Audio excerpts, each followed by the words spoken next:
לפני שאנחנו מתחילים, למי פה יש עמוד פייסבוק לעמותה שלו? למי יש עמוד פייסבוק לעמותה? אוקיי, אני רואה שזה בערך משהו כמו 70%. אוקיי. בעצם אנחנו יכולים לדבר על דרכים להפצה ויראלית. מה שזה אומר זה שיש לכם את הסרטון שלכם, יש לכם את המטרה שלכם, אתם רוצים שאנשים ידברו עליה, בלי להשקיע כרגע משאבים ביונות דואר או אמצעים לא קונבנציונליים אחרים. לכן אנחנו בעצם הולכים לדבר על להקים עמוד בפייסבוק, על לגייס חברים ולתפעל את העמוד הזה, על ניוזלטר, שזו אפשרות קלאסית בעצם להפיץ, וגם נדבר קצת על איך העמותות בשנה שעברה בעצם הפיצו את הסרטון שלהם וקצת נלמד לקחים מהדברים האלה. אז בעצם המטרה שלנו זה להשיג אצבעות. אנחנו רוצים להשיג אצבעות לסרט של העמותה, אנחנו רוצים לספר לאנשים שאתם קיימים באופן כללי, לא לשכוח שגם לאחר סיום הפרויקט העמוד הזה ישמש אתכם לקדם את המטרות שלכם. כמו שאל כבר אמרה, השנה הפרויקט קצת השתנה מבחינת הסכום התרומות, מבחינת העמותות שזוכות.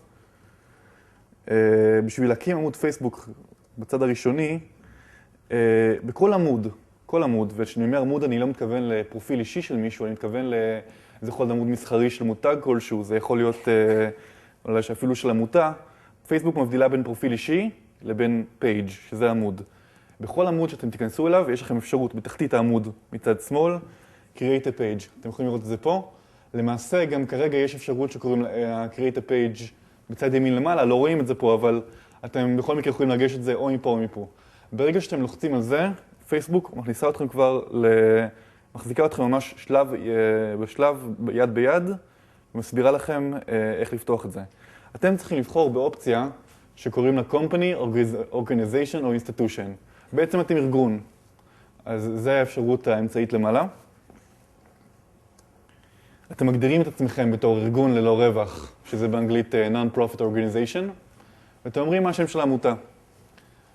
אחרי שאתם מזינים את הפרטים האלה, אתם בעצם עושים Get Started, שזה להתחיל. עכשיו פייסבוק ממש מדריכה אתכם שלב בבניית העמוד שלכם, שזה מתחיל מאפילו הדברים הכי טריוויאליים, שזה להוסיף תמונת פרופיל לעמוד שלכם, שיהיה לכם חזות ויזואלית מעניינת, מלהזמין חברים שלכם, ועד בעצם לעדכן את העמוד עם סטטוסים שידברו את מה שאתם רוצים להגיד. איך בעצם מגייסים את החברים לעמוד הזה שהקמתם כרגע? הסעיף השני במדריך הזה בעצם אומר Invite your friends, תזמינו את החברים שלכם. לחיצה עליו פותחת לכם חלונית שפותחת את כל החברים שלכם בפייסבוק. עכשיו שימו לב למשהו אחד, פייסבוק בתור הדיפולט פותחת לכם את החברים שאתם הכי באינטראקציה איתם, לא את מכלול החברים שלכם. כרגע זה ל-Recent Interaction, אז אתם לוחצים פה והופכים את זה לכל החברים שלכם. יש לכם תפריט שגלילה למטה. ככה יהיה לכם את המספר הרב ביותר של החברים שנגישים. אתם יכולים לסמן ב-V את כל החברים שאתם רוצים לשלוח להם. זה לא חייב להיות חבר אחד. אתם יכולים לשלוח פשוט לכל החברים בבת אחת, התראה לגבי העמוד, ואז הם מקבלים, החברים האלה, נוטיפיקציה לגבי הקיום שלו. הסעיף השלישי מאפשר לכם לייבא אנשים מתוך רשימת הקשר שלכם במייל. לרובכם יש ניוזלטר כלשהו, לרובכם יש המון אנשי קשר במייל, שאתם לא ממש יכולים לעשות את החיבור בין זה לבין הפייסבוק. עכשיו אתם יכולים לייבא אותם, אתם בעצם נכנסים לכתוב את המייל שלכם מתוך עמוד הפייסבוק, רושמים את הסיסמה ואת השם משתמש, ובעצם הוא פשוט מייבא את הקונטקט ליסט, מה שנקרא, ומיידע אותם לגבי העמוד. יש אפשרות של share. share זה בעצם שיתוף של העמוד על הקיר הפרטי שלכם בתור אדם פרטי. יש להניח מן הסתם שאם אתם מקימים פרופיל עמותה, יש לכם כבר פרופיל אישי משלכם.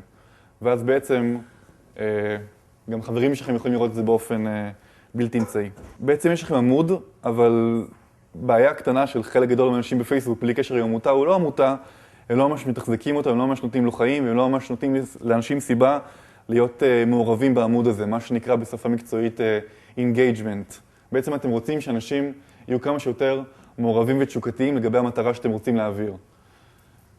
לכן אתם צריכים לחשוב על תמהיל כלשהו של תכנים לעלות, שבעצם אומרים לאנשים, זה מי שאנחנו, זה מה שאנחנו מייצגים, זה הסרטון שלנו. אבל חשוב מאוד לדבר פה גם על תזמון. כלומר, יש סבירות גבוהה שאם תגידו לאנשים כל יום תצביעו לנו, זה דווקא ייצור את האפקט ההפוך. אני בטוח שחלק מכם גם שמתי לב בשנה שעברה, שאנשים כבר אולי נהיו תסכלים מהצקות או דברים כאלה שחוויתם. ולכן אנחנו ממליצים אולי על תמהיל של פעם ביומיים, יש גם כל מיני תרשימים לגבי זה, אני אשלח לכם. אנחנו גם ממליצים על מספר תווים יחסית מועט בכל פוסט. מה שזה אומר זה שהוכח מחקרית שסטטוס שמעלים עם פחות מ-80 תווים, יש לכם בוורד כלי שמחשב תווים, ייצור הרבה יותר מעורבות מהודעה ארוכה. אז רק שימו לב דברים כאלה. עוד טיפ אחרון, זה בעצם לעלות תמונה. אם אתם תעלו תמונה ביחד עם העדכון שלכם, גם באופן מוכח, מעלה הרבה יותר רמת העניין, מושך את העין שמי שבעצם רואה את זה בפיד של הפייסבוק שלו. זה הטיפים הקטנים האלה. ניוזלטר. אתם בטח כבר נוהגים לשלוח ניוזלטר, אבל אתם רוצים לכלול בניוזלטר הזה את העובדה שאתם משתתפים בפרויקט. מעבר לדברים האלה, אנחנו ממליצים בחום להוסיף לחתימה שלכם בניוזלטר איזו תזכורת קטנה, משהו חמוד שאנשים ישימו לב אליו, אבל לא יהיה בפרנט בהכרח, כמו כבר הצבעתם לנו בפרויקט 2 מיליון סיבות טובות או דברים כאלו. בעצם משהו שיהיה בכל המייל שלכם. יש לכם משאב טבעי שבעצם הוא חברי עמותה ומתנדבים שלכם. אנשים שגם ככה תשוקתיים לגבי המטרה שלכם, ואין לכם יותר מדי אנרגיה להפוך אותם לאנשים שיפכו לסוכנים של ההפצה. לכן, כמו שאמרתי, לבקש מהם לשנות החתימה שלהם זה דרך אחת. דרך שנייה זה בעצם לבקש מהם לעשות כל אחד share, דרך כפתור שדיברנו עליו מקודם, לעמוד של העמותה, וכך שבכל אחד מהפרופילים האישיים שלהם, אנשים בעצם יראו את העמוד הכללי. עוד משהו שאנחנו רוצים לדבר עליו, זה שמאז השנה שעברה, טרנד שמאוד נכנס ונהיה פופולרי, זה בעצם צ'ק-אינים. מישהו פה יודע מה זה צ'ק-אינים אוקיי. בעצם צ'ק-אין זה להגיד בעולם האמיתי, אני נמצא במקום כלשהו, בעזרת הטלפון החכם שלי, שזה אייפון, זה יכול להיות כל מיני דברים כאלה, ואז רואים את זה בפייסבוק. זאת אומרת, כרגע הגעתי למקום הזה, עשיתי צ'ק-אין, כל החברים שלי יראו שהגעתי ללאומי. איך זה בעצם עוזר לכם? אז התשובה היא מתחלקת לשתי רמות. אחת, כל מקום פיזי בעצם שאנחנו פותחים וקוראים לו פלייס. ולפלייס הזה יש ייצוג בפייסבוק. ברגע שמתנדבים שלכם, פתחתם פלייס לעמותה. אנשים הגיעו לעמותה והתנדבו. בעצם בכל פעם שמישהו עושה צ'ק-אין, רואים את זה בעמוד הזה ורואים את זה בפיד שלהם. כלומר, כבר קידמתם את המטרה שלכם בלי קשר לפרויקט. עם קשר לפרויקט, אתם יכולים להזין פרטים בעמוד של הפלייס. מה זה אומר? שאתם יכולים לשים בעמוד של הפלייס קישור להצבעה. אתם יכולים לשים קצת מידע לגבי ההשתתפות שלכם בפרויקט. בעצם, על הדרך, להכניס אנשים לתוך ההשתתפות שלכם. טוב, אנחנו עוברים בעצם להפקת לקחים משנה שעברה, במובן החיובי של המילה. בעצם, העמותות בשנה שעברה הפיצו את הסרטונים שלהם בדרכים שהן לא תמיד ברורות לנו. אחת מהדרכים זה בעצם להקים לשונית יהודית בעמוד הפייסבוק. מה זה אומר? שמעבר לזה שיש לנו, אנחנו מתקשרים בעמוד את הסטטוסים ואת התמונות ואת כל מה שדיברנו עליו מקודם, אנחנו גם פותחים לשונית, שאנחנו נדריך אתכם איך עושים את זה, שמוקדשת אך ורק להשתתפות שלכם בפרויקט. אתם בעצם מכבדים כאן את המעמד של ההשתתפות שלכם, אתם הופכים את זה למשהו פורמלי, אתם רואים גם שמי שעשה את זה פה מאפשר גם אפילו לתרום לעמותה שלו, אוקיי? יש לכם פשוט ספייס לחלוטין, כמו באתר אינטרנט רגיל, לתקשר את המהות שלכם, את המהות שלכם בפרויקט, בתוך עמוד יהודי. תת סרטונים. שנה שעברה העמותה זוכה שמחה לילד בעצם עשתה סרטון מרשים לכל הדעות בתור סרטון ראשי, אבל היא גם בעצם עשתה תת סרטונים שתומכים בסרטון הזה. מה שזה אומר זה שהם בעצם השיגו המון מתנדבים מקהל הסלבריטיז ואושיות, והפנו את תשומת הלב של אנשים לסרטון הראשי.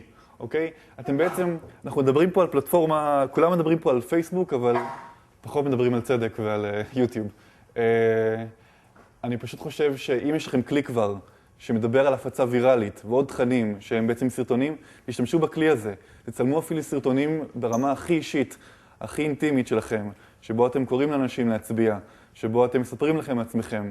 אתם יודעים, מעבר לסרטון המרוכז שלכם, הסרטון העיקרי שלכם צריך להיות הכי מרוכז, הכי נותן את הבוקס הרגשי או מה שזה. עכשיו זה המקום שלכם קצת להרחיב מעבר לזה, ולהשתמש בכלים שהם מעבר לסטטוסים, שזה בעצם סרטונים אחרים. עוד משהו זה בעצם יצירת קשר עם ארגונים תומכים בחו"ל. אמרנו שהפלטפורמה היא בינלאומית, במובן לזה שאנחנו נשמח ואנחנו מודדים אפילו הצבעות מחו"ל. לחלק גדול מהעמותות יש בעצם עמותות מקבילות בחו"ל, ואם יש לכם דרך ליצור קשר עם רשימת התפוצה שלהם ולהגדיר מספר הצבעות, זה מבורך, אתם בעצם כמובן גם עושים לעצמכם שירות בקטע הזה. קצת גדול. זה לגבי הסברים מאוד טכניים ויבשים, למענה קולי אנושי הרבה יותר חביב משלי, יש לכם את ירדן, שנמצאת במייל הזה. אתם גם מוזמנים לפנות אלינו בעמוד הפייסבוק, שכל שאלה תקבל שם מענה. גם בעמוד היוטיוב, יש לכם מקום לתשובות ושאלות. אלה הכישורים שלהם. זהו, יש שאלות לגבי המצגת? כן. סדר גודל, כמה הצבעות צריך בשביל לזכות זה יחסי, זה יחסי. אז לכן אסור לכם להגיד, לצאת מנקודת הנחה של אני צריך מאות אלפי הצבעות, ואם אני לא אשיג את זה, ההבדל בין עמותה שמגיעה לפרס מכובד, כל הפרסים מכובדים, אבל בין פרס הרבה יותר משמעותי מאחד, יכול להיות 5 מצביעים אפילו. היו לנו מקרים כאלה בשנה שעברה.